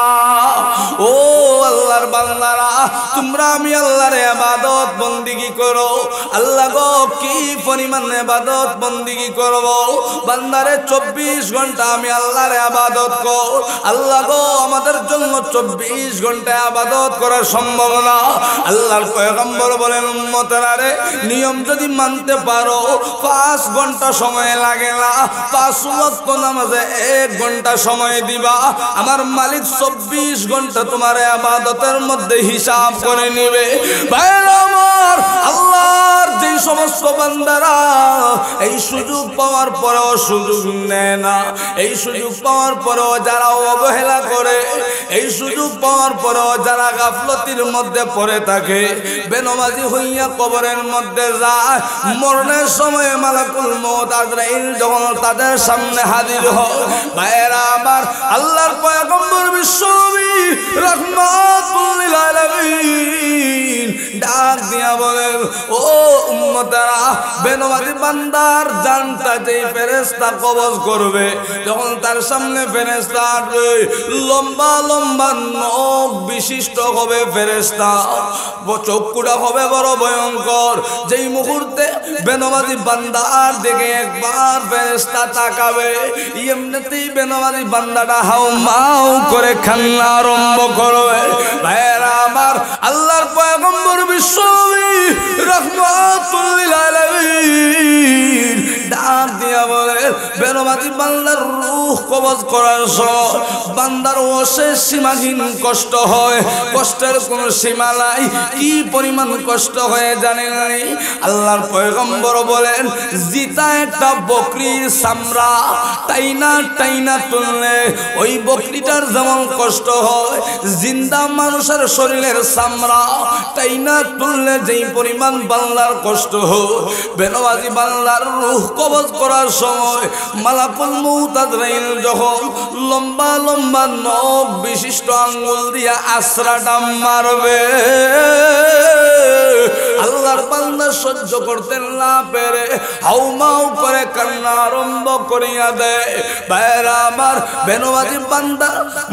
বেনমাজি বান্দার শাস্তি কিন্তু মরণের আগ থেকেই আরম্ভ হইয়া যায়, সকরাতের সময় থেকেই আরম্ভ হইয়া যায়। বেনমাজি বান্দাকে যখন কবরের মধ্যে রাখা হয়, কবরের উভয় পাশের মাটি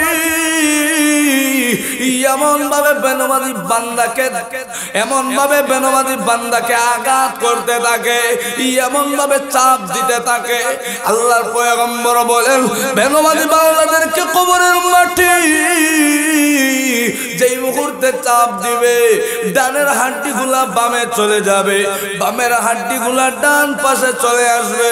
এইভাবে কবরের মধ্যে তাদেরকে শাস্তি দেওয়া হবে।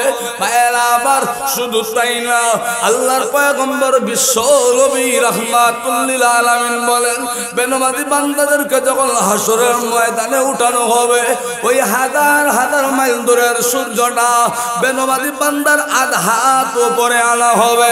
ভাইয়েরা আমার, আল্লাহর পয়গম্বর বিশ্ব নবী রাহমাতুল লিল আলামিন বলেন, উম্মতরা রে, ওই বেনমাজি বান্দার মগজটা পানির মতো গলে গলে জমিনের মধ্যে পড়তে থাকবে।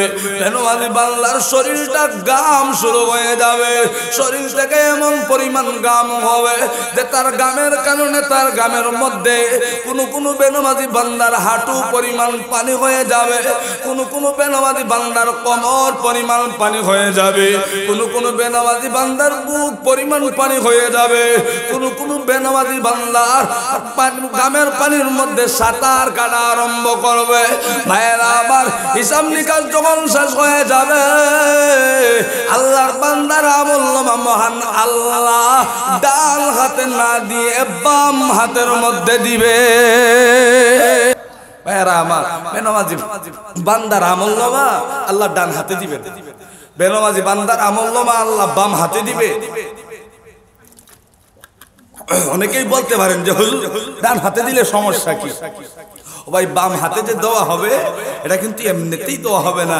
বেনমাজির আমলনামা বাম হাতে দেওয়ার পিছনে কারণ হলো, এই বাম হাতে দেওয়ার মাধ্যমে আল্লাহ বেনমাজি বান্দাকে চূড়ান্ত পর্যায়ের শাস্তি প্রদান করে। কিভাবে শাস্তি দেওয়া হয়? বান্দার কিন্তু সুজা সুজা বাম হাতের মধ্যে দেওয়া হবে না। আল্লাহ রাব্বুল আলামিন বলবেন, ও ফেরেশতারা, আমার বান্দার আমলনামা বাম হাতের মধ্যে দিবা, তা আগে তার বুক বরাবর ছিদ্র কর। সামনের দিকে দেওয়া যাবে না আমলনামা, আমলনামা পিছন দিকে দিবা। আল্লাহর পক্ষ থেকে আদেশ হবে, ও ফেরেশতারা, আমার বান্দার বুক বরাবর ছিদ্র কর। ফেরেশতারা আদেশ পাওয়া মাত্রই বান্দার বুক বরাবর এমন একটা ছিদ্র করবে, বান্দার বুক বরাবর যখন ছিদ্রটা করা হবে, বান্দা হাউ মাউ করে কান্না করবে, আল্লাহকে শুধু আল্লাহ আল্লাহ বলে ডাকবে, কিন্তু আমার মাওলা তার ডাকে সাড়া দিবে না। কারণ আমার মাওলা দুনিয়াতে কতবার ডাকছে রে বান্দা, এই বান্দা, আমার মাওলা কতবার ডাকছে, দৈনিক 5 বার তোকে ডাকে, তুই ডাকে সাড়া দেস না। এরপরও আমার বান্দা তোর খানা বন্ধ করে না, আমার মাওলা তোর খানা বন্ধ করে না। আমার মাওলা তোরে খাওয়ার সুযোগ দেয়, কিন্তু ওই দিন আর কোনো সুযোগ দিবে না। বুক বরাবর একটা ছিদ্র করে আল্লাহ ফেরেশতাদেরকে আদেশ করবেন, ও ফেরেশতারা আমার বেনামাজি বান্দার বাম হাতটাকে ওই ছিদ্র দিয়ে ঢুকায়া পিছনের দিকে নিয়ে আসা। জুড়ে কন্যা নাউজুবিল্লাহ। ফেরেশতারা আল্লাহর আদেশ পাওয়া মাত্রই বাম হাতটাকে বুকের ভিতর দিয়া ঢুকাবে, ঢুকাইয়া এই বাম হাতটাকে পিছনের দিকে ঠাইনা নিয়ে যাবে। বান্দার চেহারা সামনের দিকে, বাম হাতটা পিছনের দিকে। আল্লাহর পক্ষ থেকে আদেশ হয়ে যাবে, ও ফেরেশতারা আমার বান্দার বাম হাতের মধ্যে আমলনামা দে। ফেরেশতারা আমলনামা দিবে। চেহারা সামনে থাকার কারণে, আমলনামা পিছনে থাকার কারণে বান্দা তার আমলনামা দেখতে পারে না। ফেরেশতারা ডাক দিয়া কয়, আল্লাহ গো, আপনার বান্দা তো আমলনামা দেখতে পারতেছে না, কারণ তার হাতটা পিছনের দিকে। ঠিক সেই মুহূর্তে আল্লাহ রাব্বুল আলামিন আদেশ করে, ও ফেরেশতারা আমার বান্দা আমলনামা দেখতে পায় না, এরপরে ওর হাত সামনের দিকে আনা যাবে না। প্রয়োজন হয় সে তার আমলনামা দেখতে হবে, এজন্য তার মাথার মধ্যে ধরে এমন একটা মোসর দেয়, গর্দনার সবগুলা হাড্ডি ভেঙে চুরমার হয়ে যাবে। ফেরেশতা একটা মোসর মারবে, ফেরেশতা মাত্র একটা মোসর মারবে, সবগুলা গর্দনার হাড্ডি চূর্ণ বিচূর্ণ হয়ে যাবে। সাথে সাথে ফেরেশতা চেহারাটা পিছনের দিকে নিয়ে নেবে। জুড়ে কন্যা নাউজুবিল্লাহ। ফেরেশতা চেহারাটা পিছনের দিকে নিয়ে নেবে। তখন চিন্তা করে দেখেন, ও ভাই, একজন মানুষের গর্দনার সবগুলা হাড্ডি যখন একদম ফেটে চূর্ণ বিচূর্ণ হইয়া যায়, ওই মানুষটার তখন কি পরিমাণ কষ্ট হতে পারে, কি পরিমাণ কষ্ট হতে পারে। ওই মানুষটার চেহারাটা যখন পিছনের দিকে নেওয়া হবে, তার আমলনামা তার চোখের সামনে ভেসে উঠবে। তখন ওই আল্লাহর বান্দা আল্লাহু আকবার আফসোস করা আরম্ভ করবে, আল্লাহ গো, আমি এই কি করলাম, আমাকে একটা সুযোগ দাও, আমি দুনিয়ায় যাব, আর নাফরমানি করব না, আর নামাজ ছাড়ব না, আর সুদ খাবো না, বিচারে গিয়ে আর ঘুষ খাবো না, জমিন নিয়ে টেলাটেলি করব না। এই সমস্ত গুনাহ আছে না নাই? আরো জুড়ে কন্যা আছে না নাই? সুদ ঘুষ মনে হয় আপনাদের এই জায়গায় নাই। আল্লাহু আকবার। বান্দা তখন আফসোস করবে আর আল্লাহকে বলবে, আল্লাহ একটা সুযোগ দাও না, আমি আর নামাজ ছাড়বো না, আমি আর সুদ খাবো না, বিচারে গিয়ে আর ঘুষ খাবো না, টেবিলের নিচ দিয়ে হাত ঢুকানোর চেষ্টা আর করবো না, রাজনীতির মধ্যে দলাদলি করতে গিয়া আল্লাহ আল্লাহ রাসূলের বিরুদ্ধে আর কখনো কথা বলবো না। আল্লাহ গো, একটা সুযোগ দাও। আল্লাহ বলবে, বান্দা না, যা সুযোগ দেওয়ার দুনিয়ায় দিছি, 5 বার ডাকার পরেও আস না, পরের দিন ডাকছি, এরপরেও আস না, পরের দিন ডাকছি, এরপরেও আস না, পরের দিন ডাকছি, এরপরেও আস না। এইভাবে আমি আল্লাহ 60 বছর 70 বছর তোকে বারবার করে ডাকলাম, একবারও তুই আমার ডাকে সাড়া দিলে না। এখন আমি মাওলা আর তোকে সুযোগ দিতে পারবো না। বান্দারে যা, ফেরেশতাদেরকে আল্লাহ আদেশ দিয়ে দিবে, ও ফেরেশতারা আমার বান্দার হিসাব নিকাশ শেষ, ওরে ধর, গর্দনায় ধরে এমন একটা ঠেলা দে, এক ঠেলায় আমার বান্দাকে জাহান্নামে নিক্ষেপ কর। ও ভাই, জাহান্নামের ওই অবস্থা, বান্দাকে যখন জাহান্নামের মধ্যে নিক্ষেপ করা হবে, দাউ দাউ করে আগুন জ্বলতেছে। এটা দুনিয়ার আগুন না, দুনিয়ার আগুন আঙ্গুলে লাগলে আঙ্গুল জ্বলে, পায়ে লাগলে পা জ্বলে, পেটে লাগলে পেট জ্বলে, পিঠ জ্বলে না। কিন্তু জাহান্নামের আগুনের পাওয়ার এমন, যদি ওই আগুনটা আঙ্গুলের মাথায় লাগে, সারা শরীর জ্বলে সারখার হয়ে যাবে। দুনিয়ার আগুনের মতো আগুন না, বান্দার আঙ্গুলের মাথায় জাহান্নামের আগুন লাগবে, সারা শরীর জ্বলে সারখার হয়ে যাবে জাহান্নামের আগুনের পাওয়ারে। ও ভাই, বলতে পারেন তাহলে তো একবার জ্বালাইলেই শেষ, একবার জ্বালাইলেই শেষ, আর তো মনে হয় হবে না। ও ভাই না, আল্লাহর পয়গম্বর বলেন, বান্দাকে আগুনে নিক্ষেপ করা হবে, বান্দা জইলা সারখার হয়ে যাবে, কিন্তু ওই বান্দাকে তো আল্লাহ সার দিবে না। ওই বান্দাকে জাহান্নামের শাস্তি আস্বাদন করানোর জন্য আবার তাকে বডি দেওয়া হবে, আবার ওই নতুন বডিকে জাহান্নামে নিক্ষেপ করা হবে, আবার ওই আল্লাহর বান্দা জ্বলে সারখার হয়ে যাবে, কিন্তু আবার ওই বান্দাকে বডি দান করা হবে, ওই বান্দাকে আবার জাহান্নামের আগুনের মধ্যে নিক্ষেপ করা হবে, বারবার ওই বান্দাকে নতুন বডি দেওয়া হবে, আবার ওই নতুন বডি জাহান্নামের আগুন দিয়ে জ্বালানো হবে। প্রিয় হাজিরিন, মনে হয় এখানেই শেষ না, এখানেই শেষ না, মাত্র শুরু, মাত্র শুরু। জাহান্নামের সাপ বিচ্ছুর ঘর, কবর সাপ বিচ্ছুর ঘর, এটা তো বারবার শুধু ওয়াজেই শুনেন, কিন্তু এই সাপ বিচ্ছুগুলা কতটুকু ভয়ঙ্কর হবে, ওই সাপ বিচ্ছুর বিষের পরিমাণ কি পরিমাণ থাকবে। আল্লাহর পয়গম্বর বলেন জাহান্নামের একটা সাপ যদি দুনিয়ায় না আইসা শুধুমাত্র শ্বাসটা ফেলতে পারত, সাপ যদি তার একটা নিঃশ্বাস দুনিয়ার জমিনে ফেলতে পারত, গোটা দুনিয়ার যত গাছ গাছালি মানুষ সহ যা যত প্রাণী আছে সব প্রাণী এই সাপের বিষের কারণে মারা যাইত। ওই শ্বাসটাকে বারবার ফেলার কথা নবী বলছে না, একবার। দুনিয়ার যে কোনো প্রান্তে যদি জাহান্নামের একটা সাপ একবার নিঃশ্বাস ফেলতে পারত, ওই সাপের বিষ এত ভয়ঙ্কর, এই সাপের বিষ এত ভয়ঙ্কর, আল্লাহর পয়গম্বর বলেন সারা দুনিয়ার যত প্রাণী আছে সব প্রাণী এই সাপের বিষের কারণে মারা যাইত।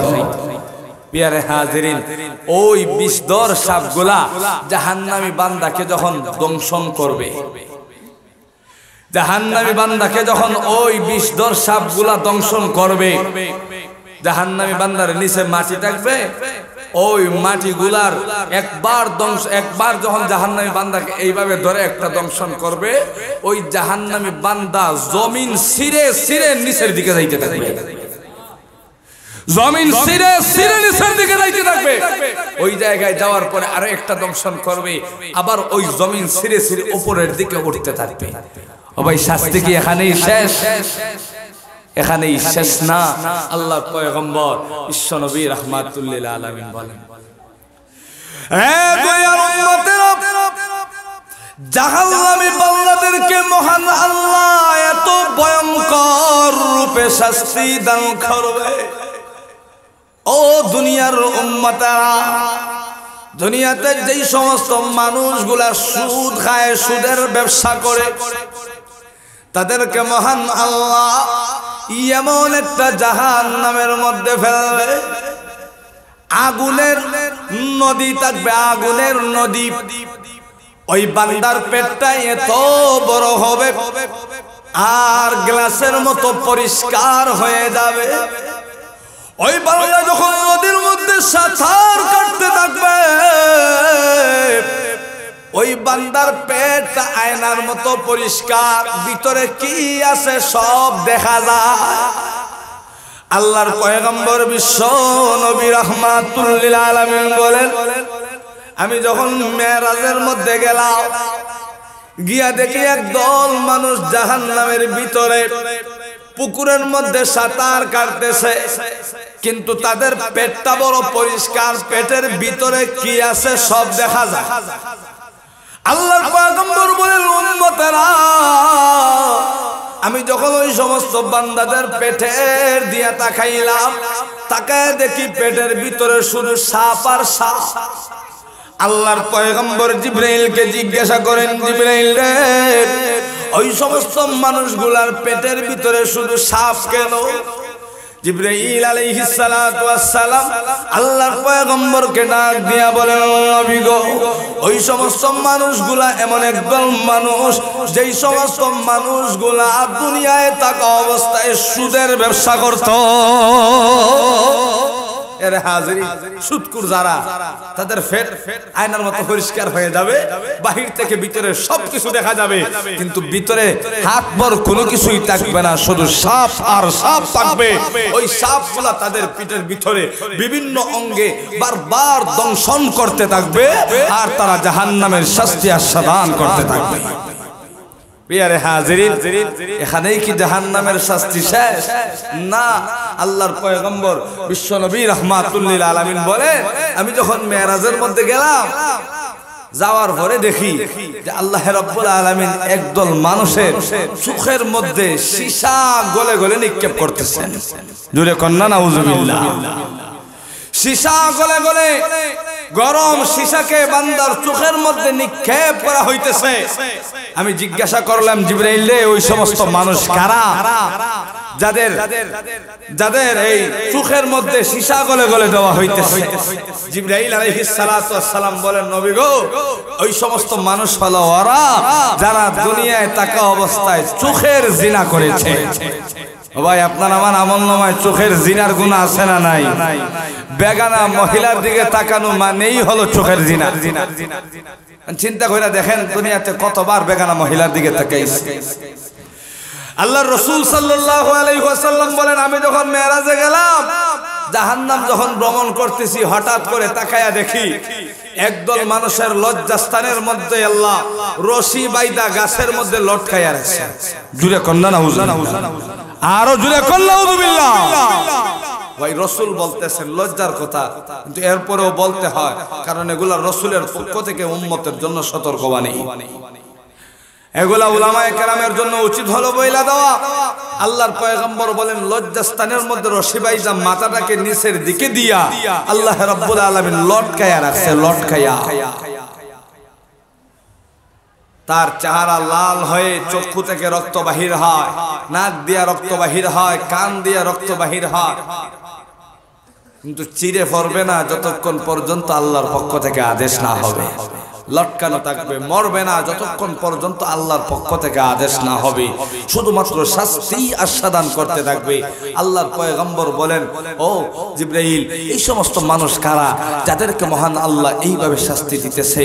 তখন জিবরাইল আলাইহিস সালাতু ওয়াস সালাম আল্লাহর পয়গম্বরকে ডাক দিয়া বলেন, নবী গো, ওই সমস্ত মানুষ হলো ওরা যারা দুনিয়ায় থাকা অবস্থায় ব্যভিচার করেছে, জিনা করেছে, দর্শনের মধ্যে লিপ্ত হয়েছে।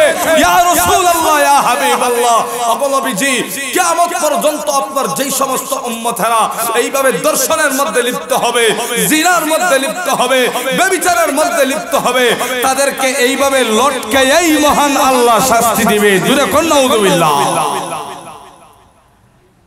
যুবক, হিসাব করে পা আগা। সামনের দিকে আগাইবার সময় হিসাব করো যে আমি যে পাটা এদিকে আগাইতেছি, পরকাল তো আমার সামনে, কখন জানি আমার মরণ হয়ে যায়, কোন সময় মালাকুল মউত আজরাইল আমার সাথে সাক্ষাৎ করে, নির্দিষ্ট কোনো সময় নেই। যদি এই অবস্থায় আমার সাথে সাক্ষাৎ করে ফেলে, মরণের আগে যদি আমি তওবা করে আমার গুনাহ মাফ না করাইতে পারি, ওই গুনাহ নিয়ে যদি আল্লাহর সামনে আমি দাঁড়াই, পরকালে আমার কি অবস্থা হবে, পরকালের শাস্তি কি সহ্য করা আমার পক্ষে সম্ভব হবে? যুবক রে, এই চিন্তাটা যদি তোমার মাথার ভিতরে থাকে, ওই যুবক কখনো গুনাহ করতে পারে না। এজন্য আল্লাহ রাব্বুল আলামিন কোরআনে বারবার বলেন, ইয়া আইয়ুহাল্লাযীনা আমানুত্তাকুল্লাহ ওয়া কুনু মা'আস সাদিকিন। ও ঈমানদার মানুষেরা, তোমরা আমি আল্লাহকে ভয় করো। ইয়া আইয়ুহাল্লাযীনা আমানুত্তাকুল্লাহ ওয়া কুলু কাওলান সাদীদা ইসলিহ লাকুম আ'মালাকুম ওয়া ইয়াগফির লাকুম যুনুবাকুম। ও দুনিয়ার ঈমানদারেরা, তোমরা আমি আল্লাহকে ভয় করো। অন্য আয়াতে আল্লাহ বলেন, ইয়া আইয়ুহাল্লাযীনা আমানুত্তাকুল্লাহ ওয়া লা তামুতুন্না ইল্লা ওয়া আনতুম মুসলিমুন। ও ঈমানদারেরা, আমি আল্লাহকে ভয় করো হাক্কা তুকাতিহি, ভয় করার মতো ভয় না কইরা কিন্তু কবরে আইও না। অন্য আয়াতে আল্লাহ বলেন, ওয়া মাইয়াত ওই বারবার আল্লাহ শুধু ভয়ের কথা বলেন। আল্লাহ ভয়ের কথা যতবার কোরআনে বলছেন, ততবার নামাজের কথাও বলে নাই, রোজার কথাও বলে নাই, জিকিরের কথাও বলে নাই। বারবার আল্লাহ শুধু ভয়ের কথা বলে। এর কারণ কি জানেননি? আমার আল্লাহ বুঝাইতে চায়, বান্দারে, আমার যেই বান্দা তার অন্তরের মধ্যে আমি আল্লাহর ভয় ঢুকিয়ে নিতে পারবে, ওই বান্দার দ্বারা জিনা হবে না, ওই বান্দার দ্বারা সুদ চলবে না, ওই বান্দার দ্বারা ঘুষ চলবে না, ওই বান্দার দ্বারা সমাজে ব্যভিচার চলবে না, ওই বান্দার দ্বারা সমাজে অন্যায় অবিচার চলবে না। জুরে কোন ঠিক কিনা? এইজন্য আল্লাহ রাব্বুল আলামিন বারবার বয়ার ওয়াজ করে। পিয়ারে হাজিরিন, আসুন, আমি প্রথম নম্বর বিষয়ের আলোচনা করছিলাম। তিনটা বিষয়ের মধ্য থেকে প্রথম নম্বর বিষয় ছিল ওয়াবুদুল্লাহ। বান্দারে, তোমরা আমি আল্লাহর ইবাদত বন্দেগী করো, আমি আল্লাহর ইবাদত থেকে তোমরা গাফেল হইয়া যাইও না, আমি আল্লাহর ইবাদতের বেলা অবহেলা করিও না। যদি বান্দা পরিপূর্ণভাবে ইবাদত করতে পারে, তো বান্দার পরকালীন ঠিকানা জান্নাত। আর যদি বান্দা ইবাদতের বেলায় অবহেলা করে, তাহলে বুঝাইলাম বান্দার পরকালীন ঠিকানা জাহান্নাম। জাহান্নামটা কত ভয়ঙ্কর, অল্প সময়ে যতটুকু পারা গেছে ততটুকু বললাম। ভাই, 2 নম্বর বিষয় আল্লাহ রাব্বুল আলামিন বলেন, ওয়ালা তুশরিকু বিহি শাইআ। আল্লাহ রাব্বুল আলামিন বলেন, ও দুনিয়ার মানুষেরা, তোমরা শিরিক করিও না। আমি আল্লাহর সাথে অংশীদারিত্ব স্থাপন করিও না। আল্লাহর পয়গম্বর বিশ্ব নবী রাহমাতুল লিল আলামিন বলেন, ইন্নাশ শিরকা লা যুলমুন আযীম। বান্দারে, শিরক এমন এক গুনাহ আল্লাহ পরকালে তোমাদের জন্য তোমাদের সামনে অন্ধকার হইয়া দাঁড়াবে। কি হইয়া দাঁড়াবে ভাই? অন্ধকার হইয়া দাঁড়াবে। এই শিরক গুনাহটা এই অন্ধকার হইয়া কেন দাঁড়াবে? কেন অন্ধকার হইয়া বান্দার সামনে আসবে? আল্লাহর পয়গম্বর বলেন, বান্দার সামনে এমন ভাবে অন্ধকার হইয়া আসবে যে বান্দা আর সামনের রাস্তা দেখতে পারবে না। অন্ধকার দিয়ে যখন বান্দা সামনের দিকে অগ্রসর হতে থাকবে, এই অন্ধকার দিয়ে যখন বান্দা সামনের দিকে অগ্রসর হতে থাকবে, এই অন্ধকার দিয়ে বান্দা সামনের দিকে অগ্রসর হইতে হইতে হইতে হইতে এক পর্যায়ে ওই অন্ধকারের মধ্য দিয়েই বান্দা জাহান্নামের মধ্যে প্রবেশ করবে। ইয়ারে হাজিরিন, অন্ধকারের কারণে বান্দা সামনের রাস্তা দেখতে পারে না। আল্লাহ রাব্বুল আলামিন কোরআনের মধ্যে বলেন, ও দুনিয়ার ইমানদার বান্দারা, তোমরা সুদ খাও, আমি আল্লাহর কাছে মাফ চাও, আমি আল্লাহ চাইলে মাফ করে দিতে পারি। তোমরা ঘুষ খাও, আমি আল্লাহর কাছে মাফ চাও, আমি আল্লাহ চাইলে মাফ করে দিতে পারি। তোমরা নামাজ ছাড়ো, আমি আল্লাহর কাছে মাফ চাও, আমি আল্লাহ চাইলে তোমাদেরকে মাফ করে দিতে পারি। তোমরা রোজা ছাড়ছো, আমি আল্লাহর কাছে মাফ চাও, আমি আল্লাহ চাইলে তোমাদেরকে মাফ করে দিতে পারি। কিন্তু রে বান্দা, কান খুলিয়া শোন, যদি শিরিক করস, বান্দা কান খুলিয়া শোন, যদি শিরিক করস, আমি আল্লাহর কাছে যতই মাফ চাস, শিরিক গুনার মাফ নাই। আমি আল্লাহর কাছে যতই মাফ চাস, শিরিক গুনার মাফ কিন্তু আমি আল্লাহর কাছে নাই। এজন্য আল্লাহ রাব্বুল আলামিন বান্দা শিরিক করা যাবে না, যতই গুনাহ কর কিন্তু শিরিক করিস না, শিরিক করা যাবে না। ও ভাই, আমরা কথার মাধ্যমে শিরিক করি। যেমন বিভিন্ন সময় আমাদের ঘরে যখন রোগ ব্যাধি হয়, বড় বড় বেমার আজার আসে, তখন আমরা কি কই? যে আল্লাহ শুধু আমাকেই দেখে, আর কেউ দেখে না। এমন কথা আপনার আমার সমাজের লোক বলে কি বলে না? আরো জোরে এখন না, বলে কি বলে না?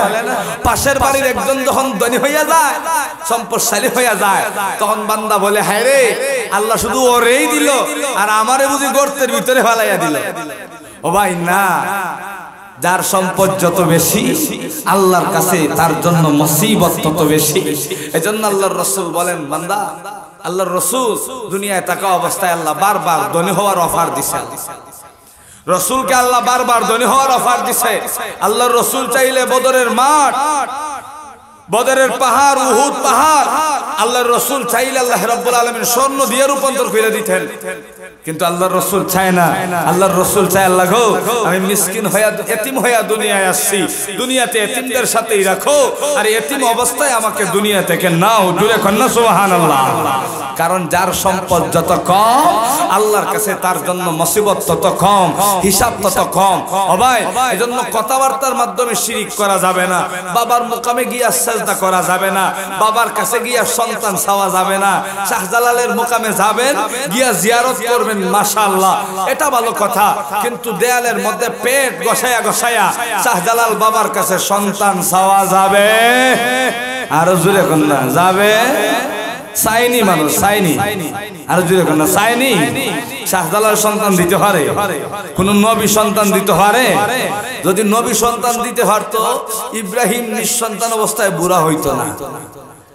যদি নবী সন্তান দেওয়ার নবীদের ক্ষমতা থাকতো, তাহলে ইব্রাহিম আলাইহিস সালাতু ওয়াস সালাম নিঃসন্তান অবস্থায় বুড়া হইতেন না, আর বুড়া হইয়া আল্লাহর কাছ থেকে ছায়া সন্তান আনতেন না। যেই জায়গায় নবীদেরই ক্ষমতা নাই, ওই জায়গায় মনে হয় শাহজালালের ক্ষমতা আছে, শাহপরানের ক্ষমতা আছে, শাহ মাখদুমের ক্ষমতা আছে, নাই। এজন্য ভাই, ওলিদের মাজারে যাওয়া ভালো, জিয়ারত করা সওয়াবের কাজ, তাদেরকে জরিয়ার মাধ্যম বানায়া আল্লাহর কাছে যাওয়া ভালো। কিন্তু সরাসরি বাবা শাহজালাল আমাকে সন্তান দাও, এই সমস্ত কথাবার্তা হলো শিরিক, আল্লাহর সাথে অংশীদারিত্ব স্থাপন হয়ে যায়। আল্লাহ যেন আমাদেরকে শিরিক মুক্ত জীবন গড়ার তৌফিক দান করেন। সবাই কোন আমিন। ভাই, 3 নম্বর বিষয়, আল্লাহ রাব্বুল আলামিন বলেন, ওয়া বিল ওয়ালিদাইনি ইহসানা, আল্লাহ বলেন বান্দারে তোমরা তোমাদের মা বাবার সাথে ভালো ব্যবহার করো, মা বাবার সাথে তোমরা সুন্দর আচরণ করো, মা বাবার মনে তোমরা কষ্ট দিও না। ভাইরা আমার আগেই হাদিস বলেছিলাম যে সমস্ত সন্তানেরা মা বাবার মনে কষ্ট দিবে তাদের জন্য মহান আল্লাহ জাহান্নামের দুইটা দরজা খুলিয়া রাখে। যেই সমস্ত সন্তানেরা মা বাবার খেদমত করে তাদের জন্য মহান আল্লাহ জান্নাতের দুইটা দরজা খুলিয়া রাখে। ভাইরা আমার শুধু তাই না, আল্লাহর পয়গম্বর বিশ্ব নবী রাহমাতুল লিল আলামিন জানায়া দেয়, ও দুনিয়ার সন্তানেরা, দুনিয়ার কোন সন্তান যদি মা বাবার মনে কষ্ট দেয় মরণের সময় তার কালিমা নসিব হয় না। জুরে কন্যা নাউযুবিল্লাহ, আর জুরে কন্যা নাউযুবিল্লাহ। আল্লাহর পয়গম্বর বলেন উম্মতেরা রে, মা বাবার মনে কষ্ট দিবা, শুনিয়া রাখো মরণের সময় তোমাদের মরণের সময় কালিমা নসিব হবে না। আল্লাহর পয়গম্বর বিশ্ব নবী রাহমাতুল লিল আলামিনের একজন সাহাবী মরণের সময় ঘুমায় আসছে।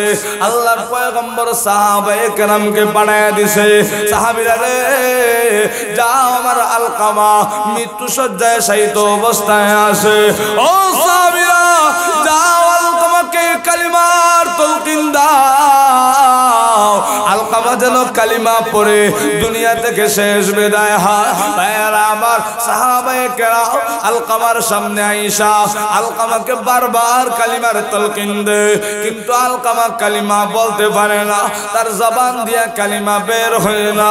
সাহাবায়ে কেরাম চিন্তার মধ্যে পড়ে গেছে, পেরেশানির মধ্যে পড়ে গেছে। হায় রে, আলকামা সারা জীবন ইসলামের জন্য জিহাদ করলো, কত চেষ্টা প্রচেষ্টা করলো, শেষ বিদায় কি কলিমা সারাই দুনিয়া থেকে বিদায় হয়ে যাবে। ভাইরা আমার সাহাবীরা কান্না করতে করতে আল্লাহর পয়গম্বরের কাছে খবর দেয়, নবী গো আলকামা তো কালিমা পড়ে না, আলকামা তার জবান দিয়া কালিমা বের করতে পারে না। ভাইরা আমার খবরটা পাওয়া মাত্র আল্লাহর পয়গম্বর দৌড়ে আলকামার বাড়িতে হাজির হয়ে গেছে, আলকামাকে কালিমার তালকিন দেয়, কিন্তু আলকামা কালিমা পড়তে পারে না।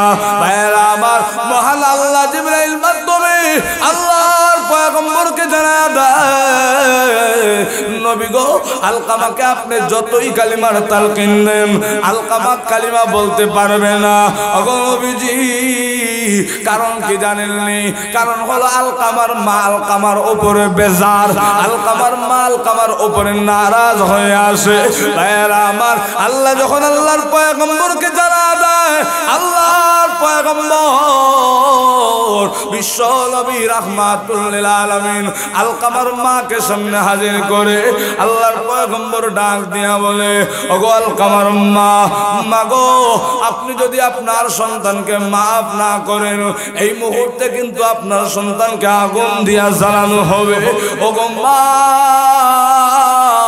আপনি আপনার সন্তানকে মাফ করে দেন। এমনিতে আলকামার মা বলে, না মাফ করা যাবে না। আল্লাহর পয়গম্বর বলেন, সাহাবীরা রে যাও এক জায়গায় লাকড়ি জমা করো, আগুনের ব্যবস্থা করো, আলকামাকে আগুন দিয়া জ্বালানো হবে। এমনিতে আলকামার মা ডাক দিয়া বলে, ওগো নবীজি কেন আপনি আলকামাকে আগুন দিয়া জ্বালাবেন? এমনিতে আল্লাহর পয়গম্বর বলে, ও আলকামার মা, আপনি আলকামাকে মাফ না করার কারণে আলকামার জবান দিয়া কালিমা আসে না।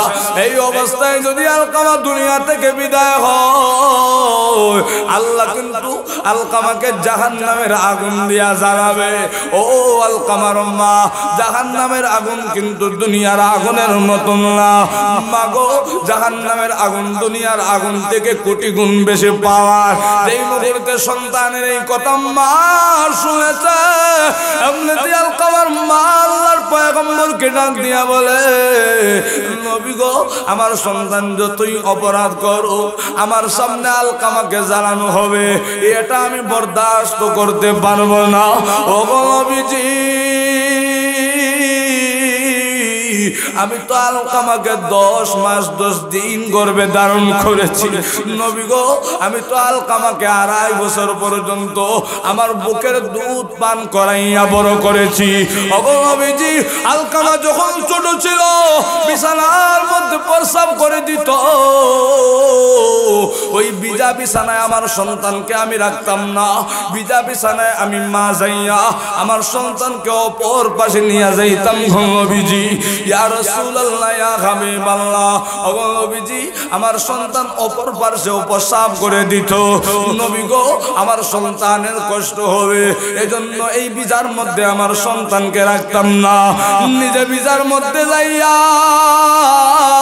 সন্তানকে বুকের উপরে রাইখা গো নবীজি সারা রাত কাটাইয়া দিছি গো নবীজি এই সন্তানকে একটু কষ্ট অনুভব করতে দেরি নাই ওগো নবীজি আজকে এত আদরের সন্তানকে আপনি আগুন দিয়ে জ্বালাবেন আল্লাহ জাহান্নামের আগুন দিয়া জ্বালাবে আমি মা হইয়া এটা সহ্য করতে পারবো না ইয়া রাসূলুল্লাহ ইয়া হাবিবাল্লাহ ওগো নবীজি আমি আমার সন্তান আলকামাকে maaf করে দিলাম ভাইরা আমার যেই মুহূর্তে আলকামার মা ঘোষণা দিয়া দিছে নবী গো আমি আমার সন্তানকে maaf করে দিলাম ভাইরা আমার মাফির ঘোষণা দিতে দেরি হয়েছে আল্লাহর পয়গম্বর তাকায়া দেখেন আলকামার জবান দিয়া ফের ফের করে কালিমা বের হয়ে গেছে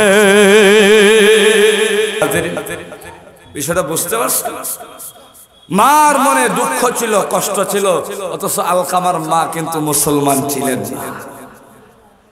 আলকামা মুসলমান ছিলেন নবীর সাহাবী ছিলেন বড় একজন মুজাহিদ ছিলেন জিহাদের ময়দানে জিহাদ করেছেন ইসলামের জন্য কিন্তু বিধর্মী একজন মায়ের মনে কষ্ট দেওয়ার কারণে আলকামার মরণের সময় কালিমা নসিব হয় না মা যখন maaf করে দিছে আলকামার জবান দিয়া কালিমা বের হয়েছে ও ভাই মা মুসলমান না বিধর্মী একজন মাকে কষ্ট দেওয়ার পরে যদি আল্লাহর পয়গম্বরের জলিলুল কদর সাহাবীর জবান বন্ধ হয়ে যাইতে পারে কালিমা নসিব না হয় আপনার আমার মা তো বিধর্মী না আপনার আমার মা তো ঈমানদার আপনার আমার মা তো মুসলমান আল্লাহর রাসূল বলেন আল জান্নাতু তাহতা আকদামিল উম্মাহাত ও সন্তানেরা তোমাদের মায়ের পায়ের নিচে মহান আল্লাহ জান্নাত রাইখা দিয়েছে জুরে কন্না সুবহানাল্লাহ আজকে সম্পদ যখন বন্টনের সময় হয় হয়তো বড় সন্তান মাকে দোষে না হয় ছোট সন্তান মাকে দোষে সন্তান বলে মা আমার উপরে জুলুম করেছে আল্লাহর পয়গম্বর 3 বার বলেছেন ওয়াইন জালামা ওয়াইন জালামা ওয়াইন জালামা ও দুনিয়ার উম্মতেরা মা যদি জুলুম করে জুলুম করে জুলুম করে বাবা যদি জুলুম করে জুলুম করে জুলুম করে এরপরেও মা বাবার সাথে হাত উঠাইবা তো দূরের কথা জোর আওয়াজ দিয়া কথা বলা যাবে না রাসূল বলেছেন 3 বার জুলুমের কথা আপনি বলেন আপনার মা আপনার উপরে জুলুম করেছে কে বলেছে মা কখনো সন্তানের উপরে জুলুম করতে পারে না এটা হলো সব সন্তানের বাউতাবাজি এটা হলো সব সন্তানের বাউতাবাজি মা কখনো সন্তানের উপরে জুলুম করতে পারে না মা যা করে সব ন্যায় করে অন্যায় কোনো কিছু মার হতে পারে না এজন্য রাসূল বলেন ওয়াইন জালামা ওয়াইন জালামা ওয়াইন জালামা উম্মত রে তোমার মা যদি বাবা যদি জুলুম করে জুলুম করে জুলুম করে এরপরেও তুমি হাত উঠাইবা তো দূরের কথা তোমার মার সঙ্গে তুমি উঁচু আওয়াজে কথা বলতে পারবে এজন্য আল্লাহ কোরআনের মধ্যে বলেন وَقَضَى رَبُّكَ أَلَّا تَعْبُدُوا إِلَّا إِيَّاهُ وَبِالْوَالِدَيْنِ إِحْسَانًا আল্লাহ ডাক দিয়া বলে ও দুনিয়ার মানুষ মানুষেরা ওয়া কাদা রাব্বুকা আল্লা তা'বুদু ইল্লা ইয়া ও দুনিয়ার মানুষেরা আমি আল্লাহ ছাড়া কারো ইবাদত বন্দেগী করো না আমি আল্লাহ ছাড়া অন্য কারো ইবাদত বন্দেগী করো না ভাইরা আমার আল্লাহর ইবাদতের পাশাপাশি মহান আল্লাহ ডাক দিয়া কয় ওয়া বিল